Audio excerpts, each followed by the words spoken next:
Take 12 Radio and KHLT Recovery Broadcasting are not affiliated with any particular 12-step fellowship. One day at a time with its failures and fears, with portion of pain and burden of care, we must meet.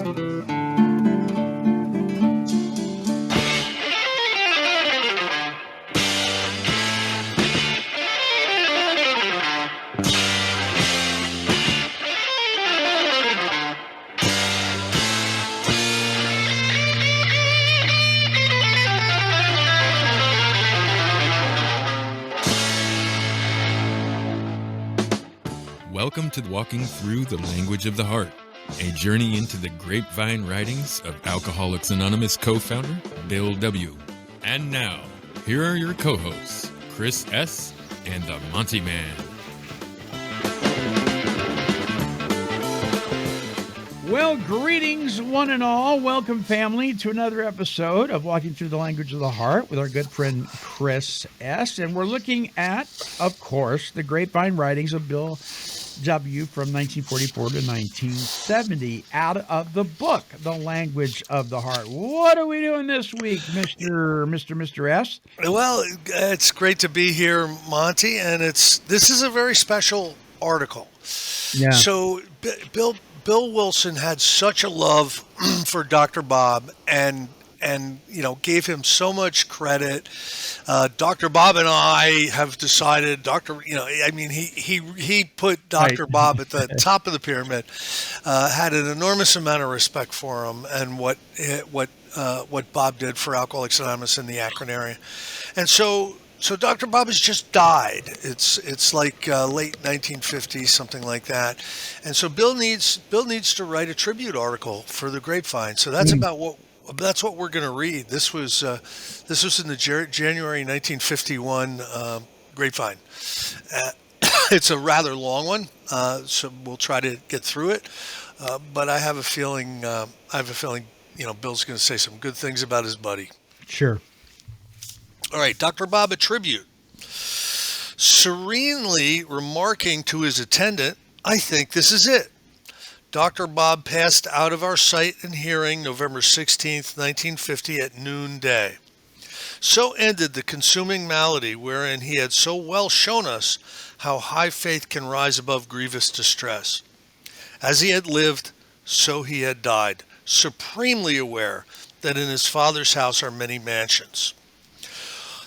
In all those he knew, memory was at flood tide, but who could really say what was thought and felt by the 5,000 sick ones to whom he personally ministered and freely gave a physician's care? Who could possibly record the reflections of his townsmen who had seen him sink almost within the grasp of oblivion, then rise to anonymous world renown? Who could express the gratitude of those tens of thousands of AA families who had so well heard of him but had never seen him face to face? What, too, were the emotions of those nearest him as they thankfully pondered the mystery of his regeneration 15 years ago and all its vast consequences since? Not the smallest fraction of this great benefaction could be comprehended. He could only declare, "What indeed hath God wrought?" Never would Dr. Bob have us think him saint or superman, nor would he have us praise him or grieve his passing.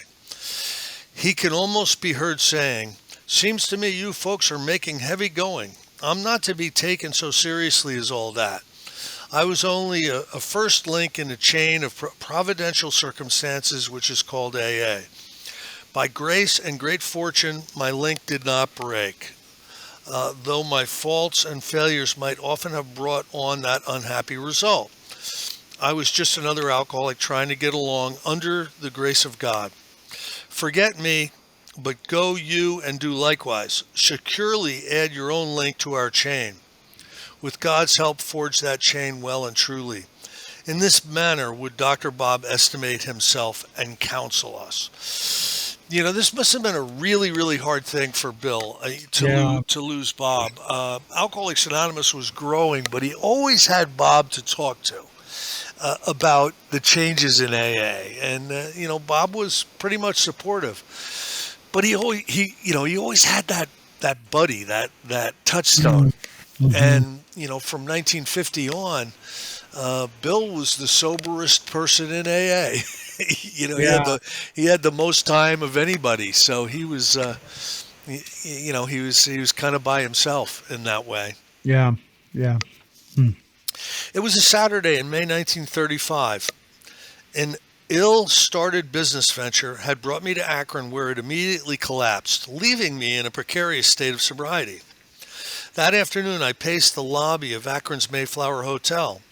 As I peered at the gathering crowd in the bar, I became desperately frightened of a slip. It was the first severe temptation since my New York friend had laid before me what were to become the basic principles of AA in November 1934. For the next 6 months, I had felt utterly secure in my sobriety, but now there was no security. I felt alone, helpless. In the months before, I had worked hard with other alcoholics, or rather, I had preached at them in a somewhat cocksure fashion. In my false assurance, I felt I couldn't fall. But this time it was different. Something had to be done at once.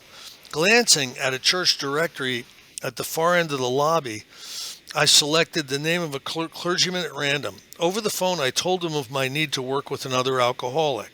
Though I had had no previous success with any of them, I suddenly realized how much work had kept me free from desire. The clergyman gave me a list of 10 names. Some of these people, he was sure, would refer me a case in need of help. Almost running to my room, I seized the phone, but my enthusiasm soon ebbed. Not a person in the first 9 called would suggest anything to meet my urgency. So this is basically what he was doing. He was calling these people up, and he was saying, I'm a rummy from New York, and I need to talk to another rummy, or I'm going to get drunk. Click. Is what. Yeah. Wrong. You got the wrong number. Sorry, click. Yeah. So this is the flying blind period. This was really, really something. But can you imagine being on the other end of that phone call? You're at home, and you're picking up the phone. This is what you hear. Hey, I'm a rummy from New York. Oh man, so it's a prank call, Andrea. You know what I mean?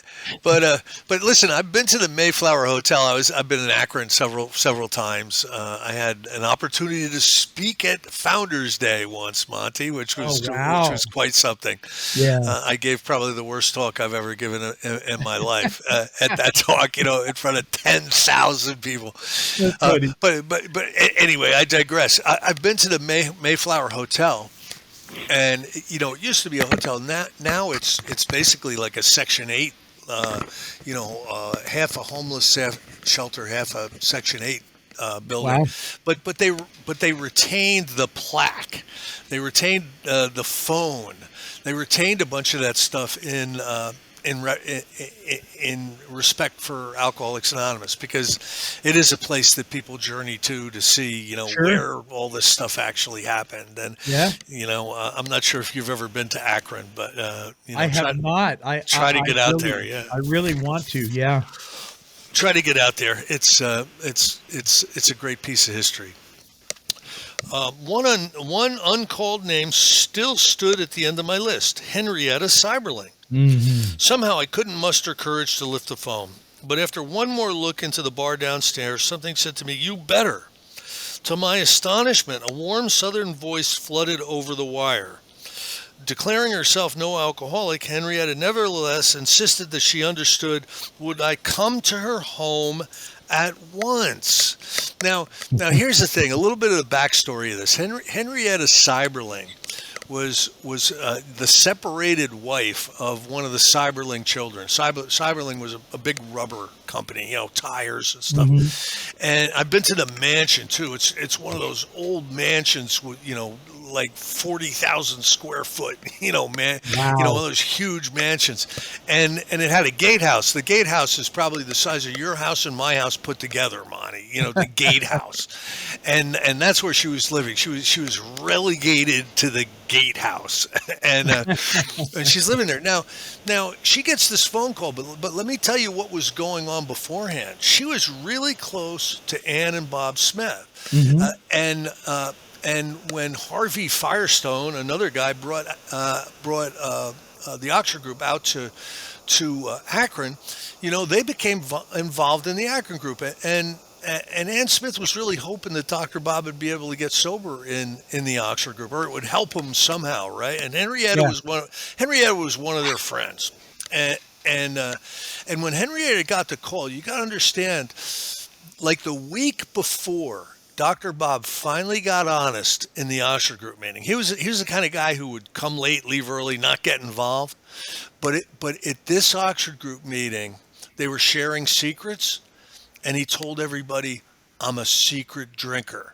And they're all thinking, "You're not so secret, Right. Bob. You may think you're a secret drinker, but when you're in the hospital walking around doing your rounds, you smell like rum. You know what I mean?" So anyway, and so they all prayed for Bob. Like the whole group, they used to do group prayers, the Oxford group, and they all prayed for Dr. Bob. Henrietta gets the phone call. She's like, "How, about time you called." You know what I mean? Answering the prayer. So it's all these divine coincidences were happening. Wow. Because she had been enabled to face and transcend other calamities, she certainly did understand mine. She was to become a vital link to those fantastic events which were presently to gather around the birth and development of our AA society. Of all names the obliging rector had given me, she was the only one who cared enough. I would here like to record our timeless gratitude. Straight away, she pictured the plight of Dr. Bob and Ann.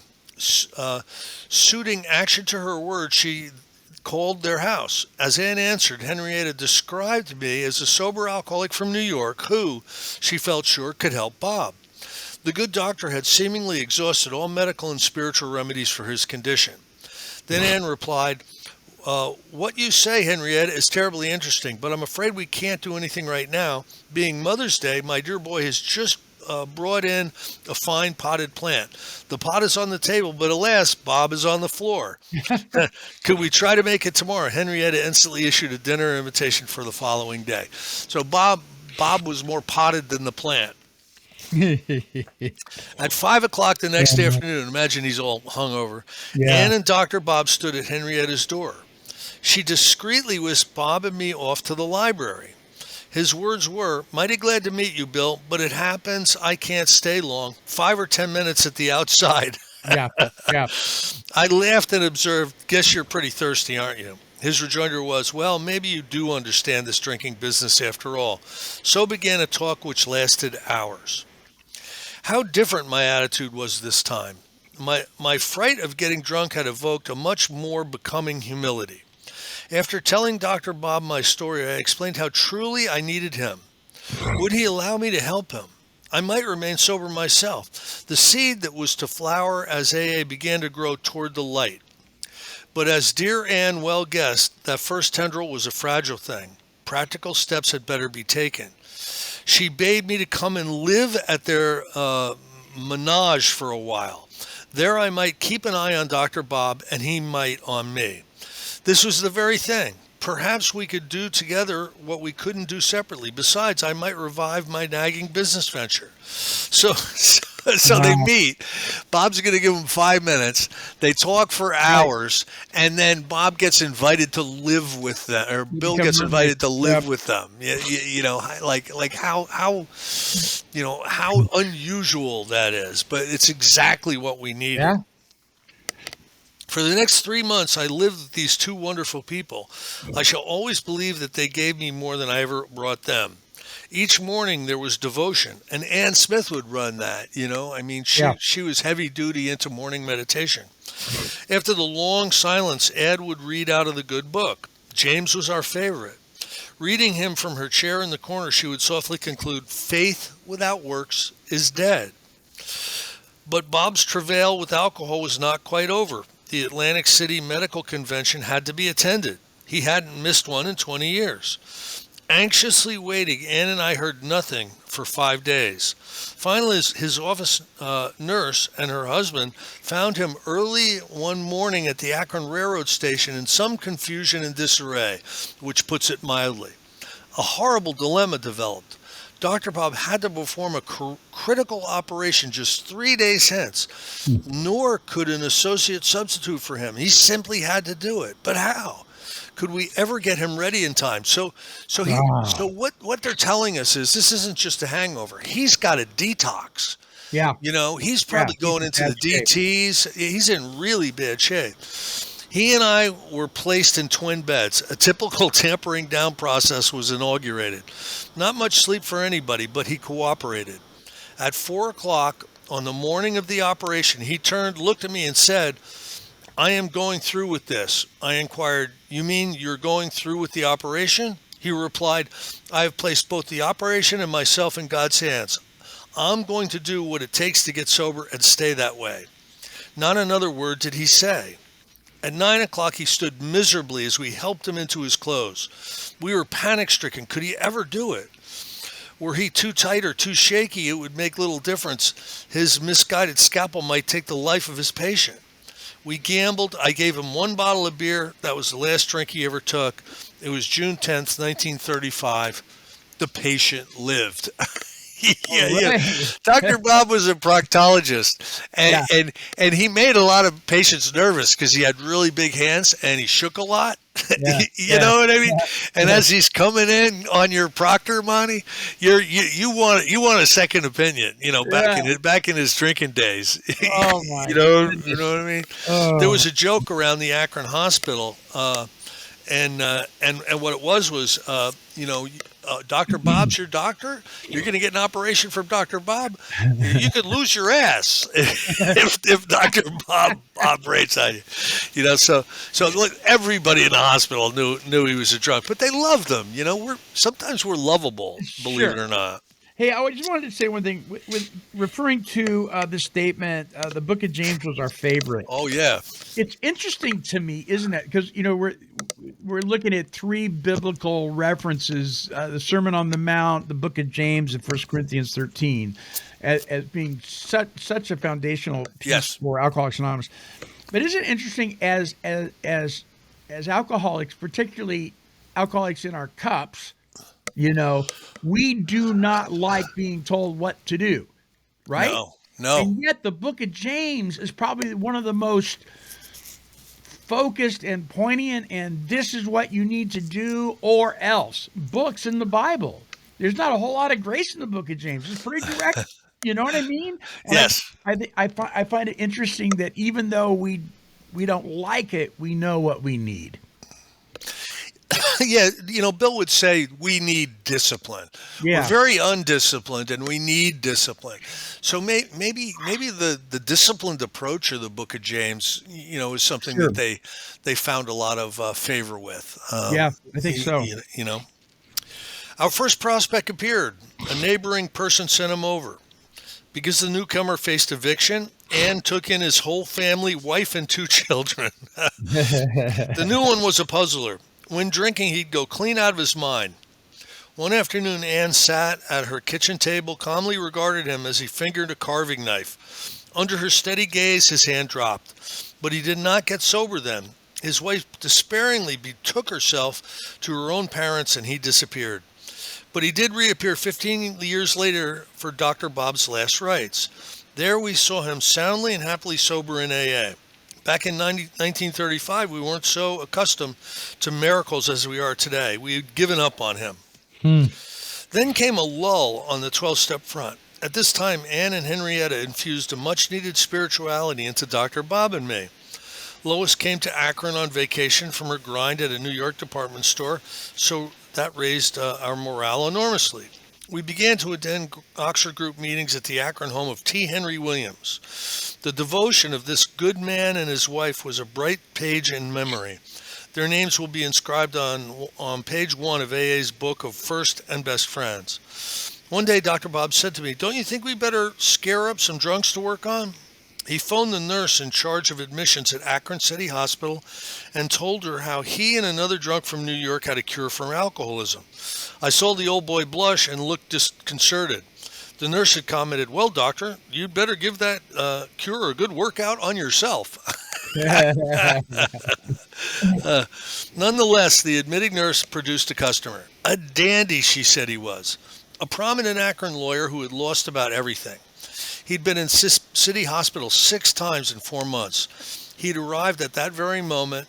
He had just knocked down a nurse he'd thought was a pink elephant. "Will that one do you?" she inquired. Said Dr. Bob, "Put him in a private room. We'll be down when he's better."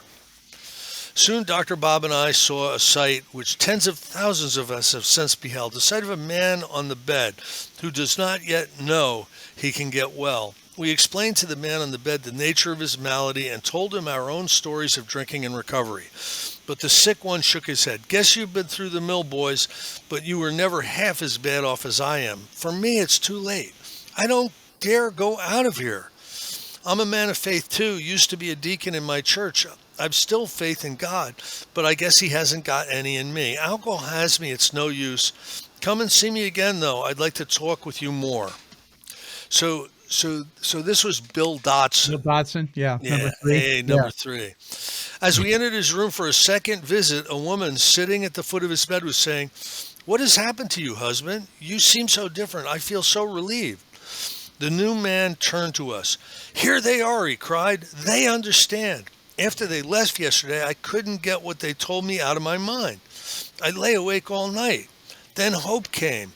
If they can find release, so might I. I became willing to get honest with myself, to square my wrongdoing, to help other alcoholics. The minute I did this, I began to feel different. I knew I was going to be well." Continued the man on the bed. "Now, good wife, please fetch me my clothes. We're going to get up and out of here." Whereupon AA number 3 arose from his bed, never to drink again. The seed of AA had pushed another tendril up through the new soil. Though we knew it not, he had already flowered. 3 of us were gathered together. Akron's Group 1 was a reality. So notice that on the first visit, they told him about the steps, they told him about amends, and they told him about the necessity of working with other alcoholics on the first visit. Like it says in the book Alcoholics Anonymous, and working with others. Yeah. You know, but don't talk about God, Monty. You might scare him away. Right. Well, you know what's so interesting here? This is, as you were reading that, I was realizing, I get goosebumps thinking about this. It wasn't just the realization that there was hope. It wasn't just the realization that he needed to work with other people. It was all that. But it was the Spirit of God moving in that really fueled his excitement and his focus on the fact that it was going to be okay, whether he even knew it or not at the time. Because we can lay tools at somebody's feet, but unless it's guided by providence, they're just inanimate objects, right? We get released. Yeah. God gives us a release, and what he was experiencing was that release. Yeah. He knew he was better. He was going to be better. Yeah. Wow. We 3 work with scores of others. Many were called, but mighty few chosen. Failure was our daily companion. But when I left Akron in September 1935, 2 or 3 more sufferers had apparently linked themselves to us for good. The next 2 years marked the flying blind period of our pioneering time. With the fine instinct of that good physician he was, Dr. Bob continued to medically treat and indoctrinate every new case. First at Akron City Hospital, then for a dozen years at the famed St. Thomas, where thousands passed under his watchful eye and sure AA touch. Though not of his faith, the staff and sisters there did prodigies.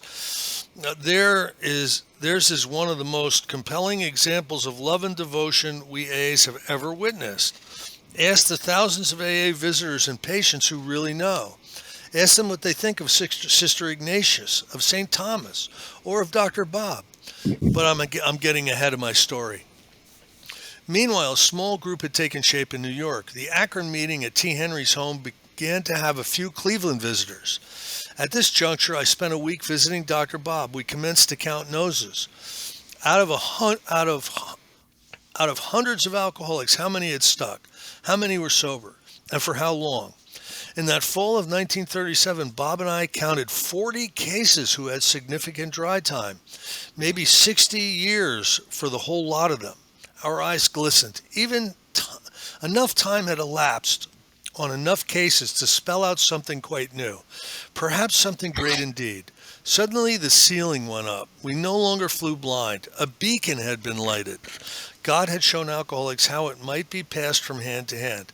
Never shall I forget that great and humbling hour of realization shared with Dr. Bob.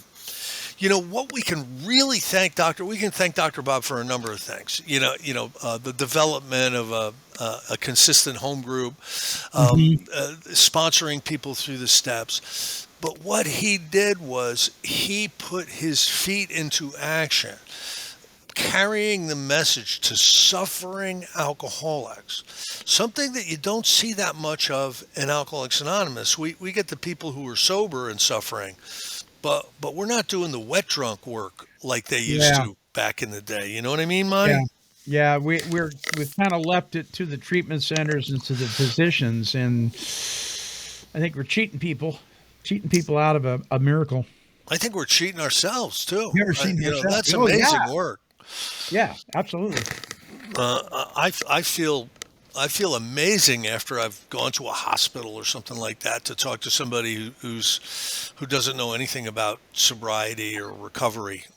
Trying to carry a message. The guys that I've worked with when I was working for a faith-based treatment program, the crazier, the ones marked as the losers, the ones that everybody said you're never going to make it, the parents dropped them off, or the relatives said you take care of.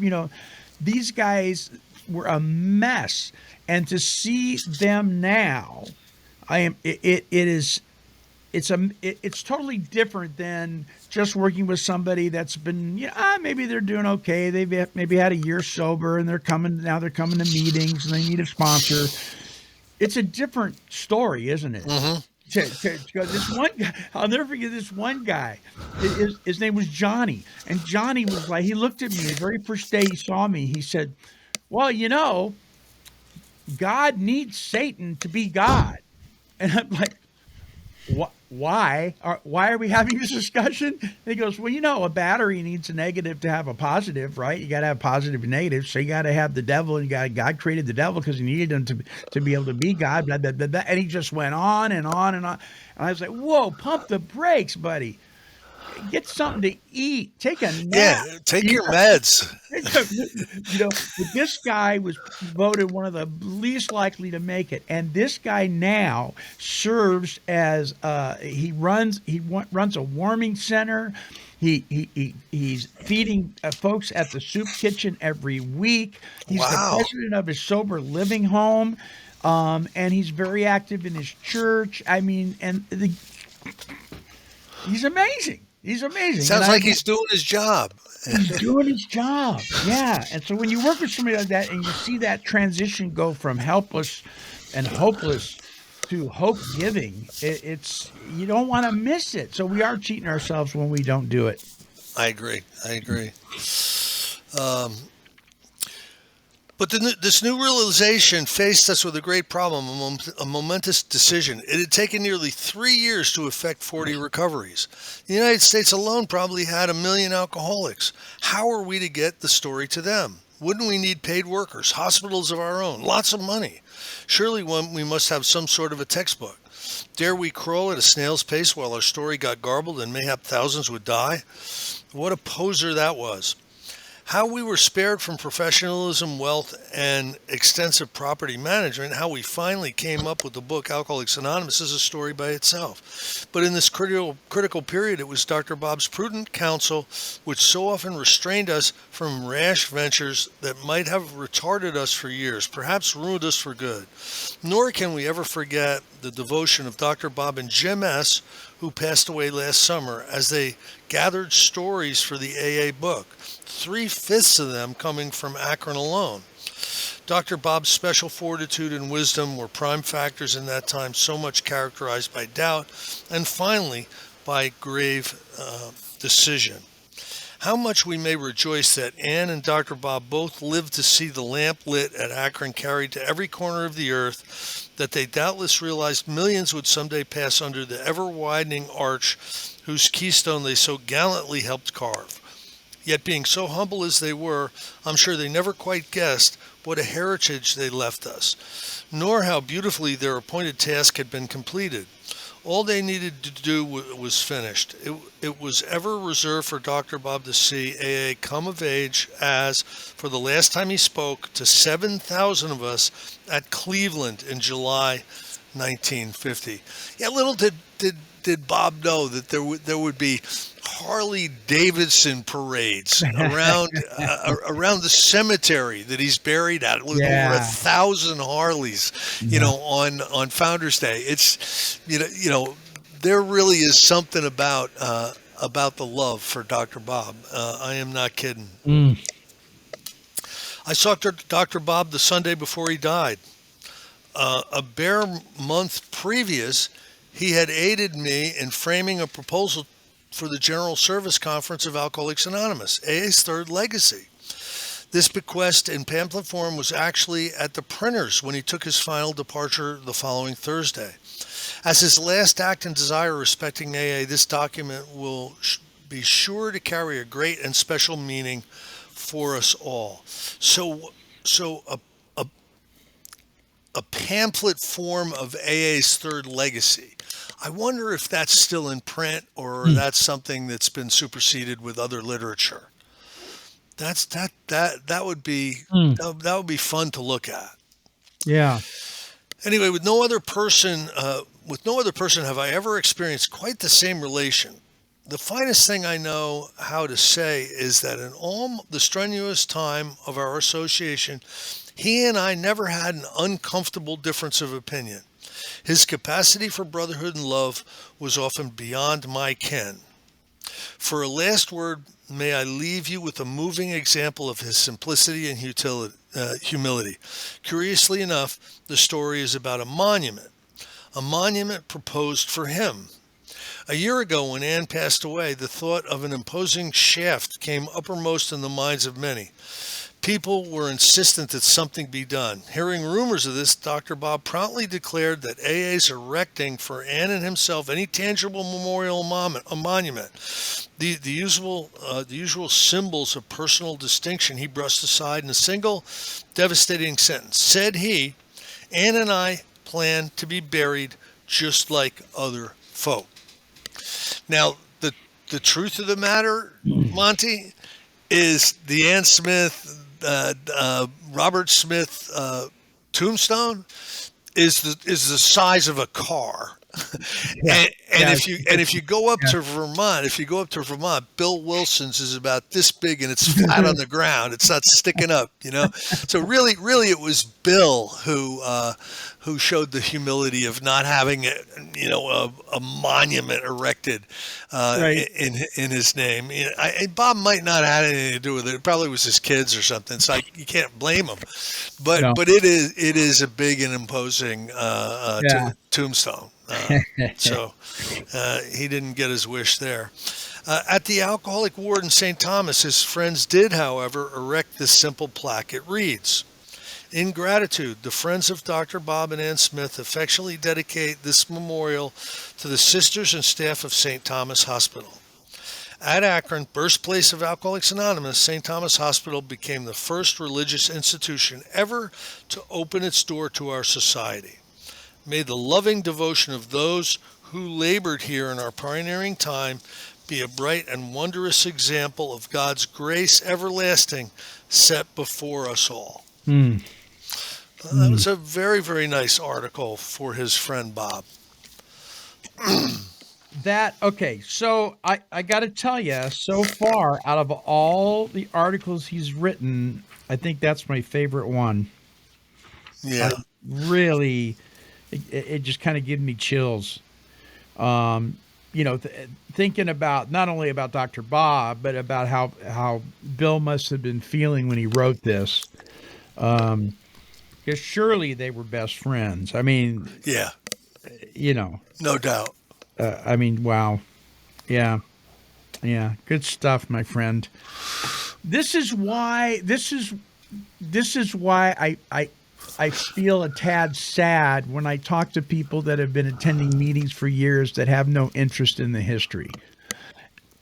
It's too bad. It's too bad because they're really missing out on some filet mignon of Alcoholics Anonymous. You know what I mean? They're just scratching, going to meetings, drinking bad coffee, and whining about your day. You haven't even unwrapped the TV dinner yet, let alone got to any of the food. So if this is if this is the first time you've ever listened to something like this, I would encourage you to keep doing it. Keep doing it. There are wonderful podcasts and books and literature and stuff on the history of Alcoholics Anonymous. You really don't want to miss out on it. It's fascinating stuff. And it'll do your soul well. I promise you. Yeah. Yeah. It's our society. We should know something about it. We should. We should invest in it to the degree that we're able to, and then we should learn about it so we can accurately pass it on to other people, so they too can recover. Absolutely. Yeah. Amen. All right, my friend. Well, good show. Thank you so much once again. We will see you next week as we keep looking at these letters of memorial, really, aren't they? Yeah, I think Bill Dodson's next. He kept the faith, it's entitled. All right. All right, my friends. Well, until our next broadcast, this is the Monty Man along with Chris S. And we, of course, are wishing God's perfect serenity for you. Absolutely.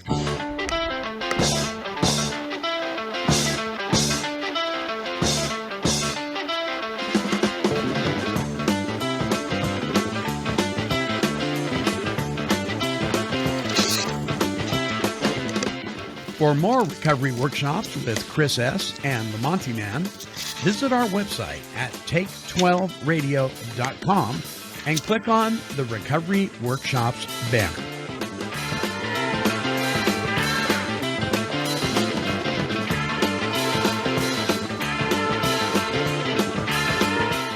This has been a broadcast of Take 12 Recovery Radio and KHLT Recovery Broadcasting.